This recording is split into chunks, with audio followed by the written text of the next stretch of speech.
It began innocuously enough. I was brushing my teeth one night, getting ready for bed, when I first noticed it. A shadowy figure in the corner of the bathroom mirror. I quickly turned around, expecting to see someone behind me, but there was no one there. Shaking it off as a trick of the light, I finished my routine and went to bed. The next night, it happened again. This time, the figure seemed clearer, more defined. It was a tall, dark silhouette, standing just behind me in the mirror's reflection. I spun around, heart pounding, but again, there was nothing there.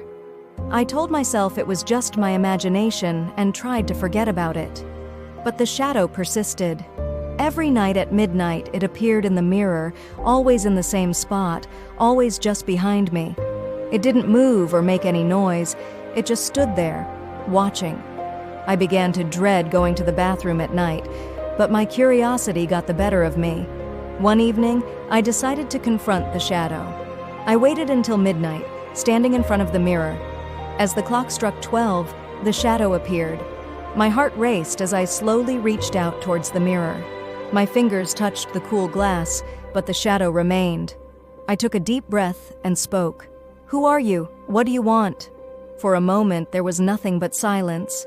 Then the shadow began to move. It raised an arm, mimicking my own gesture, and pointed towards the hallway. My blood ran cold as I realized it was trying to guide me somewhere. I hesitated, but eventually followed its direction. The shadow led me down the dark hallway to the attic door. I hadn't been up there in years. With trembling hands, I pulled down the ladder and climbed up, the shadow always in the corner of my vision, urging me on. The attic was cold and musty, filled with old furniture and forgotten memories. The shadow pointed towards a dusty old mirror leaning against the wall. As I approached, I saw something faintly etched into the glass. Wiping away the grime, I revealed an old photograph tucked into the mirror's frame. It was a picture of a young girl, no older than 10, standing in front of the very same mirror. She had dark eyes and a solemn expression. I didn't recognize her, but something about her seemed eerily familiar. On the back of the photograph, there was a name: Emily. I took the photo downstairs and did some research. I discovered that Emily was a previous resident of the house who had disappeared under mysterious circumstances over 50 years ago. No one had ever found out what happened to her. That night, as midnight approached, I stood in front of the bathroom mirror once more. The shadow appeared, and this time, it seemed different. Less ominous, more sorrowful. I held up the photograph. "Is this you?" I asked. The shadow didn't move for a long moment.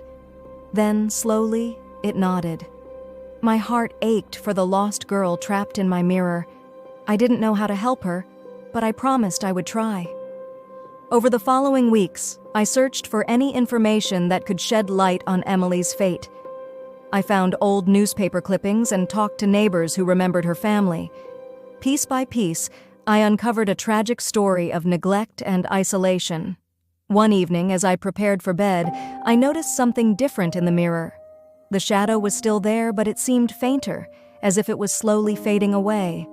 I realized that Emily's spirit had been trapped, waiting for someone to acknowledge her existence and uncover her story. I held up the photograph one last time. "I'll make sure you're remembered, Emily. You're not alone anymore." The shadow seemed to smile, and then, as the clock struck midnight, it vanished. The mirror was just a mirror again, and for the first time in weeks, I felt a sense of peace. Emily's story didn't end there.